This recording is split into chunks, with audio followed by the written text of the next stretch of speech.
En esta ocasión vamos a tratar dos temas. Inicialmente hablaremos del antes, durante y después de la toma del Palacio de Justicia en 1985. Para contextualizarnos, es importante tener en cuenta que en este periodo el presidente a cargo de nuestro país era Belisario Betancur Cuartas, quien había firmado en 1984 un acuerdo de paz con el M-19. El país en este momento se encontraba en una guerra constante contra los narcotraficantes, quienes estaban aterrorizando al pueblo colombiano con asesinatos, bombas, en busca de sembrar terror y obligar al Estado a negar la extradición de colombianos hacia Estados Unidos. Durante la toma del Palacio de Justicia, que se inicia el 6 de noviembre y finaliza el 7 de noviembre de 1985, la cual dura 28 horas, fue una toma realizada por guerrilleros del movimiento 19 de abril, más conocidos como el M-19. La toma del Palacio de Justicia fue denominada por ellos como la Operación Antonio Nariño por los Derechos del Hombre. Esta comenzó a las 11:30 am del 6 de noviembre. La toma del Palacio de Justicia se dio por 35 guerrilleros, de los cuales 25 eran hombres y 10 mujeres, liderados por Andrés Almarales, Alfonso Jaquín y Luis Otero, comandante de la toma del palacio. Según cuentan los hechos, ingresaron unos por la puerta principal y el resto en un camión por el sótano. Aproximadamente a la media hora, los guerrilleros ya se habían tomado por completo el Palacio de Justicia. En cuanto a estos hechos, no hay mucha claridad, porque existen varias versiones de lo sucedido, como lo son.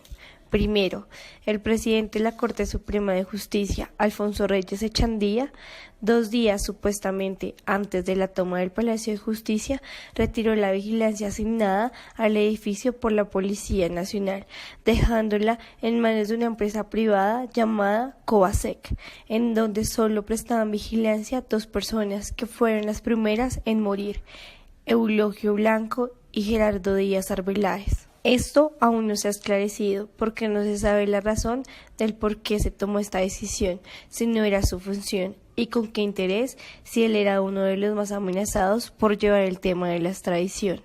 Teniendo en cuenta que su hijo Yacir Reyes asegura que su padre no la dio, ya que esta orden se dio el 30 de octubre en las horas de la mañana y resulta que para esta fecha él no se encontraba en la ciudad de Bogotá.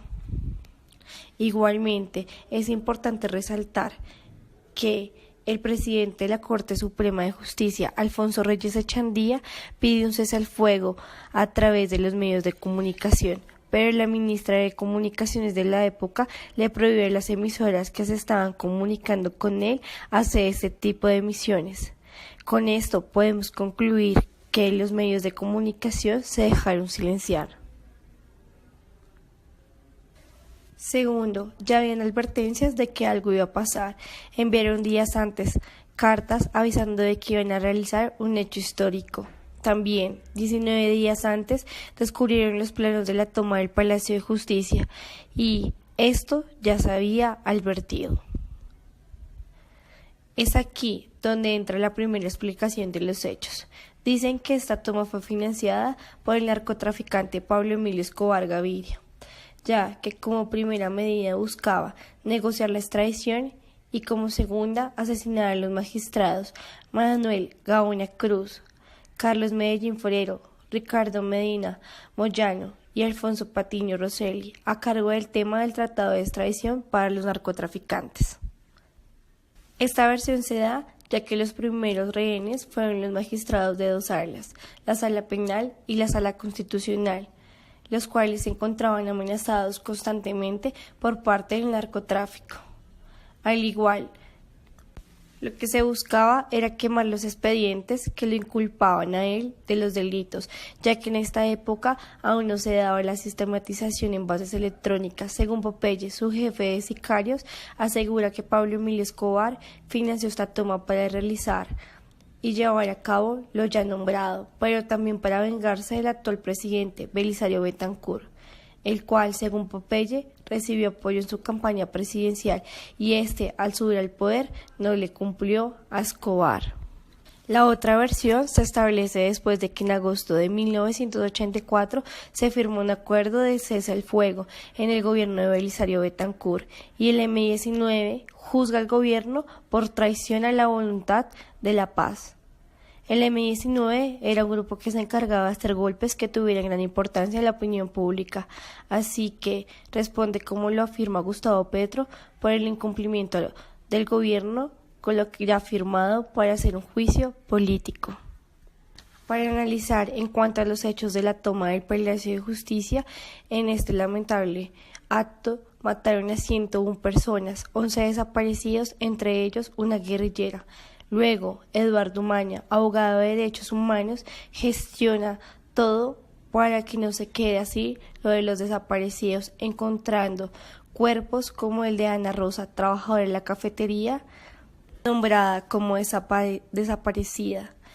Este cuerpo es encontrado en una fosa común. 14 años después le entregan los restos a sus familiares, a su madre e hijo. Pero en 1998, Eduardo Maña es asesinado. Solo en el 2005, oficiales y suboficiales empezaron a responder por lo sucedido, desapariciones forzadas, como lo fue el caso del coronel Alfonso Plazas. Como ya lo sabemos, el responsable inicial de la toma fue el M-19, pero el responsable final, casi el 90% de los muertos, fue el ejército. Ellos enfatizaron en retomar el palacio, pero no pensaron en los inocentes, ni en los rehenes, en lo absoluto. Nunca hubo una conciliación por parte del gobierno. Más adelante, destituyeron al comandante Arias Cabrera Jesús y al coronel Rubiano, debido a que se determinó que había habido exceso de fuerza y nunca se tuvo en cuenta la vida de los rehenes. Allí, para inculparlos, se conocieron audios donde ellos decían que lo que querían era que hubiera acción.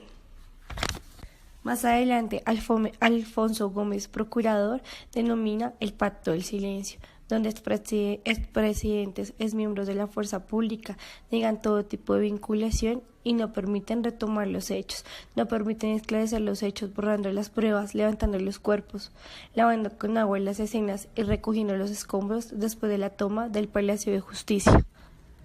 Después de la toma del Palacio de Justicia, 7 meses después, el presidente Belisario Betancur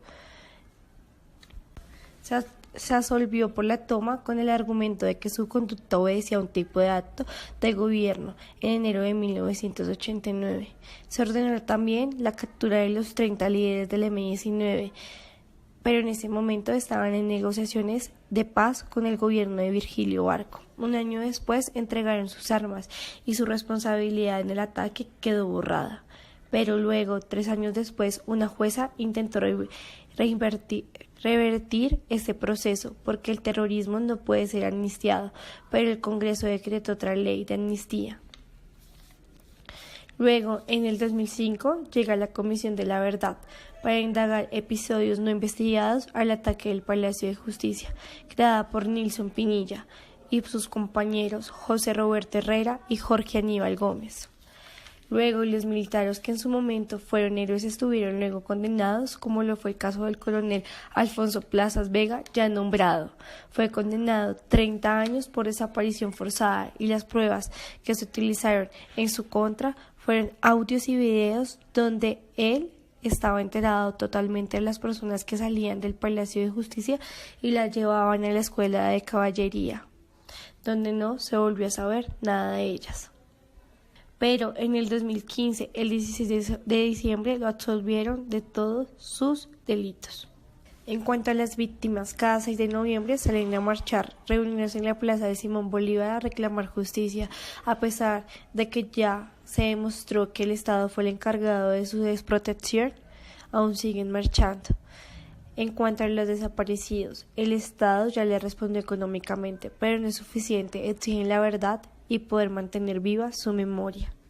Más adelante, en el gobierno de Virgilio Barco, se propone crear una nueva constitución, la cual no se realiza. Se crea entonces un movimiento cívico que se denomina la Séptima Papeleta, que propone que en las elecciones parlamentarias depositando una séptima papeleta con el fin de aprobar y de crear una Asamblea Nacional Constituyente. En este momento obtuvo 2 millones de votos, más o menos el 86% de los votantes.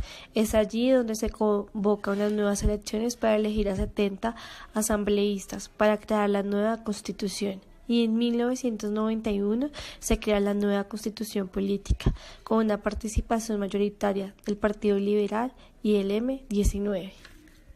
Después de la toma del Palacio de Justicia, se cambiaron la forma de elección de magistrados en las altas cortes, la formación de una Asamblea Nacional de Constituyentes y modificaron el sistema judicial, como lo fue la extradición. Palacio de Justicia no ha habido uno o dos, sino tres. En total, la sede principal de los tribunales colombianos suma 5 sedes en su historia, pero estas son las más conocidas. El primero fue realizado por los arquitectos Pablo de la Cruz y Escorpión Rodríguez entre 1919 y 1933, según Alberto Escobar, autor de la guía Bogotá Centro Histórico. Este estaba en la calle 11 con carrera sexta, donde hoy queda el Centro Cultural Gabriel García Márquez y funcionó hasta 1948, cuando fue destruido en el Bogotazo. El 9 de abril de 1984, ese día que partió la historia de Bogotá en dos, el centro de la ciudad sufrió la ira de la turba y el símbolo de la justicia colombiana fue uno de los afectados después del asesinato de Jorge Eliezer Gaitán. La Biblioteca Luis Ángel Arango conserva la colección de fotografías de Gumersindio Cuéllar, en la que se incluyen piezas del edificio del Palacio de Justicia en la calle 11. El segundo no se había finalizado cuando fue destruido. Diseñado por Roberto Londoño en los años 60, bajo la tendencia modernista de la época, este contó con elementos neoclásicos. Luego se trasteó la Plaza de Bolívar, donde se derrumbaron casas vecinas para ubicarlo en ese lugar donde convergen todos los poderes. Hace 30 años, el 6 de noviembre de 1985, en la toma del M-19 y la retoma del ejército, fue destruida su sede en la Plaza de Bolívar. Durante la noche del 6 al 7 se consumió el edificio que ni siquiera se había finalizado, con cientos de víctimas adentro. Luego de este holocausto, el gobierno llamó de nuevo al arquitecto Roberto Londoño, ya no para continuar con los trámites relativos a la ejecución de la torre del ministerio, sino que se venía gestionando, sino para iniciar el proyecto de reconstrucción del palacio con la asesoría de la Sociedad Colombiana de Arquitectos. Señala Tania Beatriz Maya Sierra en su ensayo Nuevo Palacio de Justicia de Bogotá, la arquitectura como máscara. Y aunque se levantó de nuevo el edificio, los hechos de este día siguen sin reconstruirse en su totalidad. El tercer y último Palacio de Justicia, después del 6 de noviembre de 1985, los magistrados sobrevivientes se trasladaron a sedes provisionales, primero en el Banco de la República, luego en el Banco de Crédito de la Carrera Séptima con calle 27 y luego en un edificio del norte de Bogotá. El palacio fue reconstruido en 1990, en el 98 comenzaron a retomar los funcionarios y solo hasta el 2004 la Corte Suprema de Justicia, la Corte Constitucional, el Consejo de Estado y el Consejo Superior de la Judicatura volvieron para funcionar en el mismo sitio. Mucha gente del centro de Bogotá llama al Palacio de Justicia el monstruo de la arquitectura, no precisamente por su majestuosidad, sino porque lo consideran feo, teniendo en cuenta a las construcciones de la zona como el Palacio Liébano, el Capitolio Nacional, la Casa de Nariño y toda la arquitectura colonial de la Candelaria. En este palacio ya no hay cafetería. Recordemos que es uno de los lugares que representan más dolor, pues los trabajadores de la antigua en su mayoría desaparecieron y aún no se sabe de todos ellos.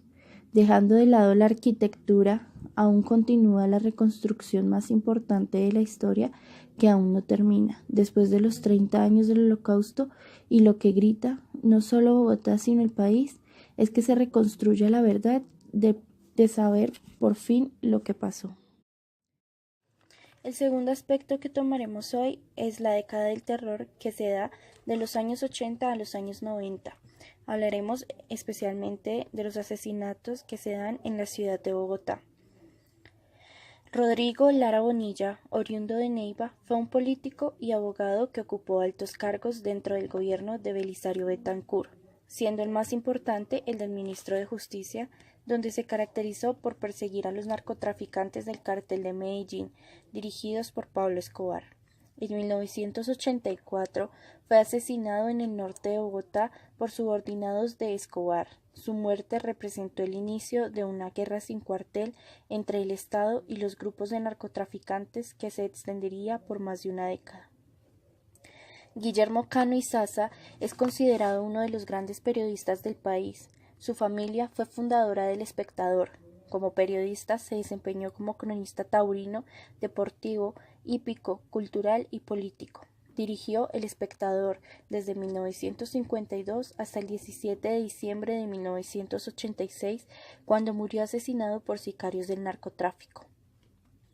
Luis Carlos Galán Sarmiento, político y abogado bumangués, candidato a la presidencia en 2 ocasiones por el Partido Liberal y en una ocasión por el Movimiento Nuevo Liberalismo, movimiento político fundado por él y disuelto cuando regresó al Partido Liberal. Luego de recibir varias amenazas, Galán fue herido por personas de Pablo Escobar en una reunión electoral el 18 de agosto de 1989 en Soacha, Cundinamarca. El político e ideólogo fue llevado a Bogotá a un hospital donde, a pesar de los múltiples esfuerzos médicos, murió. El 27 de febrero de 1989, Teófilo Forero Castro, dirigente sindicalista oriundo de Natagaima, Tolima, fue asesinado en el sur de Bogotá junto a su esposa Leonilde Mora y su conductor. Forero había llegado en los años 50 a la capital del país huyendo de la violencia de su departamento y desde entonces se había convertido en dirigente del Partido Comunista Colombiano. El 3 de marzo, asesinado en el aeropuerto El Dorado de Bogotá el líder de la Unión Patriótica, José Antequera, quien también ocupó el cargo de secretario nacional del Partido Comunista, había denunciado los crímenes cometidos por grupos paramilitares y los vínculos de estos últimos con estructuras de las fuerzas militares. En el atentado resultó gravemente herido Ernesto Samper. 29 de marzo de 1989. El abogado Héctor Girardo Gálvez, apoderado de la familia Cano en el proceso por el asesinato del director del Espectador Guillermo Cano Izaza, fue acribillado por 2 sicarios motorizados que lo interceptaron en una calle en el norte de Bogotá. Con notable disciplina, Giraldo Gálvez se había dedicado por entero a realizar su propia investigación sobre el caso y gracias a sus averiguaciones, la justicia pudo vincular a los altos mandos del Cártel de Medellín en el crimen. 4 de mayo. Frente al Parque Nacional de Bogotá, sicarios acabaron con la vida del exgobernador de Boyacá, Álvaro González Santana, padre de la jueza segunda del orden público, Marta Lucía González Rodríguez, quien había ordenado investigar a los jefes del Cártel de Medellín, Pablo Escobar y Gonzalo Rodríguez Gacha, y al jefe paramilitar Fidel Castaño, por varias masacres perpetradas en 1988 en Urabá y Córdoba. La jueza González se enteró de la noticia en el exilio. 16 de agosto de 1989, el magistrado de la Sala Penal del Tribunal Superior de Bogotá, Carlos Valencia García, fue asesinado por 4 sicarios que en 2 motocicletas lo interceptaron en el centro de la capital. Ese mismo día, Valencia había confirmado el llamamiento de Pablo Escobar y sus secuaces por el crimen del periodista Guillermo Cano. Días atrás, había ordenado la captura de Gonzalo Rodríguez Gacha por el asesinato del candidato presidencial de la Unión Patriótica, Jaime Pardo Leal. 2 de septiembre de 1989, a las 6:43 de la mañana, un camión cargado con 60 kilos de dinamita explotó junto a la sede del periódico El Espectador en Bogotá. Por fortuna, la detonación no causó víctimas mortales, pero sí 73 personas heridas y serios destrozos en varias edificaciones a la redonda. Aún así, el periódico circuló al día siguiente con el titular «Seguimos adelante». El Espectador no declinó en sus informaciones contra Pablo Escobar y sus socios. Por eso, el Cartel de Medellín sostuvo su ofensiva criminal contra el periódico. 27 de noviembre de 1989, a las 7:19 de la mañana, un avión Boeing 727 de la empresa Avianca explotó en el aire en inmediaciones del municipio de Soacha, Cundinamarca. Aunque desde el principio las autoridades aeronáuticas creían que se había tratado de un accidente por razones técnicas, con el curso de las horas y la comprobación días después, se concretó la verdad del caso. Una vez más, el narcoterrorismo del Cartel de Medellín había perpetrado un atentado que dejó a 107 personas muertas. La organización terrorista creía que en ese avión iba a estar el candidato presidencial César Gaviria. Esa fue la razón del atentado.